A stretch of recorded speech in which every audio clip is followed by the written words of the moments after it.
Hoje nós vamos falar um pouco mais sobre ciência de dados e, de uma forma geral, né, não vou ficar tanto no gráfico de Venn, que nem na parte conceitual. Vou falar como área multidisciplinar, sim. No entanto, entretanto, todavia, o enfoque do nosso vídeo hoje são os frameworks de processo, principalmente, usados na ciência de dados, na mineração de dados.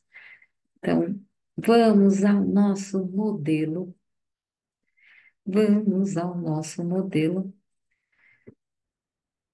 do mapa mental. E se você gosta desse conteúdo, curta, compartilha, ajude-nos. Então, vamos lá. Olha aqui, o mapa mental de ciência de dados ficou bem menor do que o de inteligência artificial.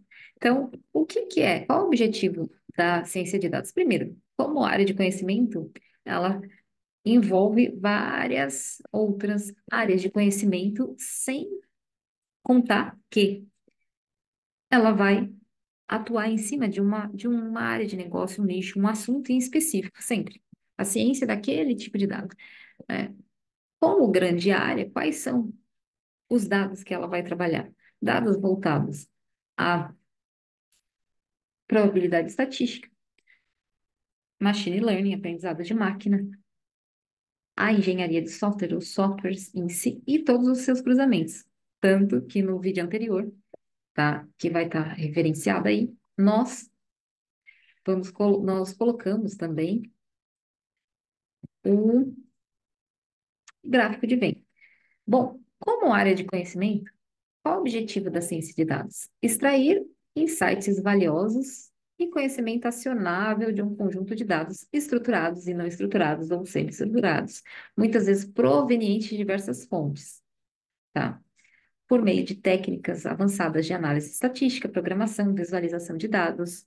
A ciência de dados transforma o dado bruto em ouro, que é o chamado insight, tá? Quais são as aplicações? As aplicações dela são em todas as áreas, tá? Negócios, comércio eletrônico, saúde, finanças, governo, setor público, manufatura, logística, marketing, publicidade, internet das coisas, conhecida como IoT, né? IoT é a abreviação de internet das coisas, né? Recursos humanos, educação, ciências sociais, análise de imagens e vídeos, análise de texto, processamento de linguagem natural, entre outras, tá?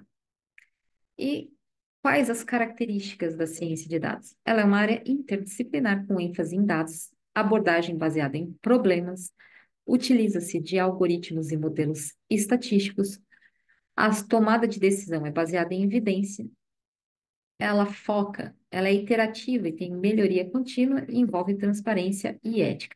Quais são as etapas gerais, independente de um framework? E os frameworks vão perfazer estas etapas, só que organizadas de acordo com o guideline, vamos dizer assim, ou a diretriz de cada framework, né? A linha mestre. Mas enquanto etapa, a ciência de dados, a gente vai ter a coleta de dados, a limpeza, a exploração de dados, a modelagem, avaliação, interpretação, implantação e monitoramento. Quando a gente fala pipeline de dados, por exemplo, a gente está falando da organização dessas etapas gerais, tá? Quais são as áreas de conhecimento que a gente viu no gráfico de Venn? Só recapitulando. Análise de dados, machine learning, a própria mineração de dados, big data, visualização de dados, a área de estatística, ciência da computação, engenharia de dados, o deep learning, o aprendizado profundo, que é uma das sub-áreas da inteligência artificial, e a questão de ética e privacidade também envolve, tá? E ciência de dados é diferente de inteligência artificial. A ciência de dados, ela utiliza-se do machine learning e das redes neurais e do deep learning para extrair e obter seus insights. Mas são áreas distintas, só que uma complementa a outra, uma precisa da outra, faz uso das ferramentas e de tudo que uma proporciona à outra. Quando a gente fala em ferramentas e frameworks, a gente tem várias ferramentas que são os softwares que a gente usa, tá? E Aqui nós estamos falando de frameworks voltados à programação. Então, são frameworks específicos para uma ação específica no projeto de ciência de dados que a gente estiver utilizando. Então, enquanto ferramenta e framework voltado, né, mais ferramentas e bibliotecas voltadas à linguagem de programação, a gente vai ter o R, o Java, a Scala, são linguagens de programação. E o Python? O Python, que é muito utilizado, né, eu não sei se está um pouco tendencioso, no Python nós temos a biblioteca Pandas, que é um framework, ou framework Pandas, tá? Que ele é específico para análise de dados. O NumPy, o SPICE, o Scikit-learn, tá? Que são frameworks do, da IDE Python que a gente utiliza. Quais são as IDEs? O que é IDE? Interface de desenvolvimento, tá? Significa isso. Nós temos o Jupyter Notebook, o que é um projeto open source, tá? O Jupyter Notebook, aliás, o formato de notebook, ele consiste em ter uma organização textual, então eu consigo usar como se fosse um editor de texto, e tenho o código que o descreve. O RStudio, que é uma ideia para a linguagem R, e o subtópico 3 pode ser o VS Code, por exemplo, tá? As demais ideias, existem várias, né? E daí aqui entrariam várias que são frameworks, pode ser o PyCharm, pode ser o Spider, são ideias Python, tá? Interface de desenvolvimento que a gente usa em Python. Ferramentas de banco de dados e armazenamento de dados. Daí a gente vai ter, que daí é assunto para outro vídeo, os bancos de dados relacionais e não relacionais. Então, e bem como os gerenciadores de arquivos de uma forma geral. Então, aqui, quando a gente fala em SQL, a gente está falando de banco de dados relacional, que é modelo entidade relacionamento baseado em tabelas. Daí a gente ouviu SQL, Structured Query Language, é linguagem de consulta estruturada. Nós estamos falando de banco de dados e de banco de dados relacional. Quando a gente fala em MongoDB, Neo4j, DynamoDB, Redis, ah, Cosmos, nós estamos falando de bancos de dados não relacionais. O MongoDB, por exemplo, é um banco de dados não relacional orientado a documento, tá?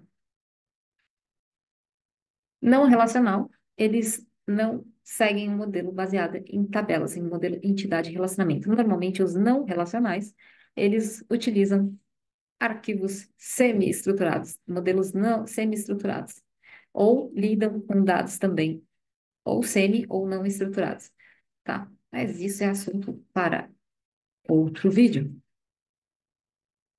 O Apache Hadoop. O Apache da Hadoop é uma ferramenta de armazenamento de dados. Ela utiliza o HFS, que é uma espécie de gerenciador de arquivos, vamos dizer assim, só que do universo cloud, do universo em nuvem.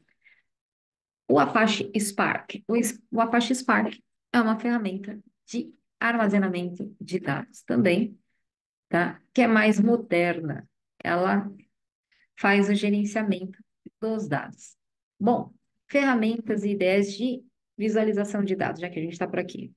Matplotlib, Seaborn, Tableau, que é de visualização de dados, é um- uma ferramenta de BI, o Power BI, tem o ClickView, tem várias ferramentas, tá?